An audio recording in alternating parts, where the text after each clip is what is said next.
Сәлем достар, сіздермен әлем ғажайыптар арнасы.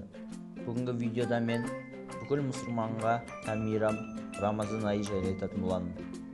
Рамазан айы ислам күнтізбесінің 9 айында, яғни хижра күнтізбесінің 9 айында болатын мейрам. Бұл айда мұсылман бір ай бойы ораза тұтады, яғни таң сәреден күн батқанша ішіп жеуден, түрлі жаманшылық атаулардан өзін пәк ұстап, күнә істерді тоқтатады. Рамадан сөзі күйдіру, өте ыстық дегенді, яғни өткен күнәлерді күйдіріп, өшіруші деген мағына білдіреді.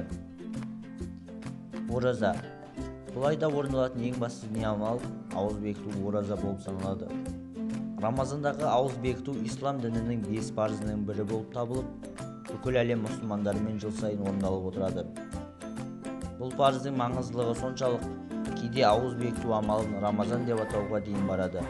Бірақ Рамадан аяты болса, ауыз бекіту парызы қазақша ораза деп аталады. Ораза ұстаған адам таң атқаннан бастап күн батқанға дейін ішіп жеуден бас тартады. Рамазан мезгілінде мұсылмандар ислам қағидаларын неғұрлым тиянақты орындаулары, ашу қызғаныштан, дүниеқорлықтан, қанағатсыздықтан, құмар сияқты сезімдерге жол бермеуден, ашулы не мысқылдап жауап беруден, өсек тұтасудан сақтанулары тиіс. Адам бір-бірінен әдеттен гөрі тату ынтымақты өмір сүреді деп күтіледі. Міне достар, бүгінгі видеода Рамазан айы жайлы айтатын боламын. Видеоны ұнаса лайк басыңыз және арнаға жазылып қоңыраушаны басыңыз. Келесі кездескенше достар.